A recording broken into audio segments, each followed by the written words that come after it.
షర్మిల గారు ఈరోజు చాలా అభ్యంతరకరమైన వ్యాఖ్యలు చేశారు. అందుకనే నేను ఈ వీడియో చేస్తున్నాను. మీరు జగన్మోహన్ రెడ్డి గారిని పట్టుకుని పులి అనుకుంటున్నాడు, సింహం అనుకుంటున్నాడు అని మాట్లాడుతున్నారు. పులిబిడ్డ పులికాక ఏమవుతుంది అని అడుగుతున్నాం మిమ్మల్ని. అలాగే మీరు ఈరోజు ప్రత్యేక హోదా గురించి జగనన్న నిలదీస్తున్నారు. ప్రత్యేక హోదా గురించి ఢిల్లీలో మా గళ్ళం విప్పింది మేమే జగనన్నే. అలాగే అవకాశం వచ్చిన ప్రతిసారి కూడా అవకాశాన్ని వినియోగించుకోవడానికి ధర్నాలు అయితే కానివ్వండి, విశాఖపట్నంలో మోడీ గారు వచ్చినప్పుడు సభ సాక్షిగా మాకు పార్టీ ప్రయోజనాలు ముఖ్యం కాదు, ప్రజా ప్రయోజనాలే ముఖ్యం అని చెప్పి మోడీ గారిని అడిగినప్పుడు మీకు తెలీదా అడిగారని. అండ్ మీరు చెప్తున్నారు జగన్మోహన్ రెడ్డి గారు అప్పుడు అలా చెప్పారు, ఇప్పుడు ఇలా మాట్లాడట్లేదు అని. మాట్లాడట్లేదు అనేది వాస్తవం కాదు. అండ్ ఇంకొకటి ఏంటంటే, జగన్మోహన్ రెడ్డి గారు ఎలక్షన్ టైంలో మీరు పాత వీడియోలు తెప్పించుకొని చూడండి. నాకు 25 మంది ఎంపీలను ఇస్తే నేను కేంద్రం మెడల్ వంచుతాను అన్నారు. కేంద్రం మెడల్ ఎప్పుడు ఉంచగలుగుతారు ఆయన? జగన్మోహన్ రెడ్డి గారు ఇచ్చిన ఎంపీలని తో పైన ప్రభుత్వం ఏర్పడితే అప్పుడు జగన్మోహన్ రెడ్డి గారు మెడల్ వంచగలుగుతారు. కేంద్రంలో స్పష్టమైన మెజారిటీ వచ్చింది. సో జగన్మోహన్ రెడ్డి గారు ప్రత్యేక హోదా కోసం ఢిల్లీలో చేశారు, ప్రతి ఒక్క జిల్లా హెడ్ క్వార్టర్స్లో చేశారు. అది మరి మీకు కూడా తెలుసు. ఇంత చిత్తశుద్ధిగా జగన్మోహన్ రెడ్డి గారు ఉంటే మరి మీరేమో ఇలా మాట్లాడుతున్నారు. చదువుకున్న వాళ్ళు, ఇప్పుడు చదువు రాని వాళ్ళు మాట్లాడారు అనుకోండి, అయ్యో వాళ్ళకి నాలెడ్జ్ లేదు ఏదో మాట్లాడేశారు అనుకుంటాము. మరి మీరు చదువుకుని అలాగే మీకు అన్ని విషయాలు తెలుసు, రాష్ట్రం విడిపోయిన తర్వాత ఏం జరిగిందో. మరి రాష్ట్రం విడిపోయిన విభజిత ఆంధ్రప్రదేశ్లో ఫస్ట్ పరిపాలన చేసిన చంద్రబాబు నాయుడే కదా. అప్పుడు ఎందుకు అడగలేదు మీరు? ఇది ఈ రోజున ఎందుకు అడుగుతున్నారు? సో మీరు ఆలోచించుకోవాలి మీరు ఏం మాట్లాడుతున్నారు. మొన్నటి వరకు రేవంత్ రెడ్డిని తిట్టారు, ఇప్పుడు అదే రేవంత్ రెడ్డితోటి వెళ్ళి కండు వేయించుకుని వచ్చారు. శాల్వా, సారీ. కాబట్టి మీ రాజకీయ ప్రయోజనాల కోసం మీరు ఈరోజు ఒకలాగా రేపు ఒకలాగా మాట్లాడితే దాన్ని ప్రజలు గమనిస్తున్నారు. మరి ఇలా మాట్లాడటం వల్ల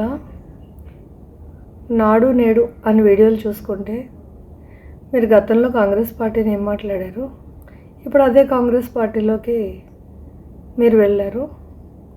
సో ప్రతిదీ క్లారిటీ ఉంది. కాబట్టి మా జగన్మోహన్ రెడ్డి గారు ఏం చేశారు? రాష్ట్రానికి చేసింది ఏమీ లేదు అంటే, 200 రూపాయలు ఇచ్చిన రాజశేఖర రెడ్డి గారు దేవుడైనప్పుడు 3000 రూపాయలు ఇస్తున్న జగన్మోహన్ రెడ్డి గారు ఏమవుతారు?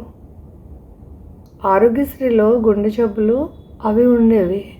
ఈరోజు కరోనా నుంచి ప్రాణాంతకమైన ఎన్నో వ్యాధుల్ని ఆరోగ్యశ్రీలో పెట్టారు. ఏదైతే 104, 108ని అటకెక్కించారో ఆ 104, 108ని కూడా రాష్ట్రంలో పరుగులు పెట్టిస్తున్నారు. ఇప్పుడు ఇదంతా కనిపిస్తున్నదంతా అభివృద్ధి కాదా? అసలు మీకు ఏం పట్టి ఇలా మాట్లాడుతున్నారు? జనరల్గా ఒక విజ్ఞత కలిగిన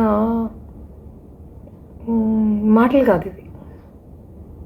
కాబట్టి మీరు ఒకసారి ఆలోచించుకోండి, ఎక్కడో క్లారిటీ మిస్ అవుతున్నారు. ఆలోచించి మాట్లాడండి. జగన్మోహన్ రెడ్డి గారి గురించి మాట్లాడిన ప్రతిసారి కూడా. ఇంకొకటి ఏంటంటే, మీరు ఏం చేస్తారనుకుంటున్నారో, ఏం చేయాలనుకుంటున్నారో దాని మీద ఫోకస్ చేయండి. ఇప్పుడు మేము 3000 ఇచ్చాం అవ్వాతాతలకి, మీరు ఏం చేయాలనుకుంటున్నారు అంతకన్నా బెటర్గా అది చెప్పండి. ఓకే, మేము చేసింది లేదు అని మీ అపోహ, మీరు అంతకన్నా మించి వచ్చి ఏం చేస్తారో అది చెప్పండి. సో దాన్ని బట్టి మా మేనిఫెస్టో చూస్తారు కదా, అతి త్వరలో మేనిఫెస్టో వస్తుంది. చెప్పిందే కాకుండా చెప్పనివి కూడా చేశారు. అవి మీలాంటి వాళ్ళకి కనపడవు, అవసరం ఉన్న వాళ్ళకి కనపడతాయి. అంటే ఏదైతే ఆ పేద ప్రజలు ఉంటారు కదా, వాళ్ళకి కనిపిస్తాయి ఏం చేశారు.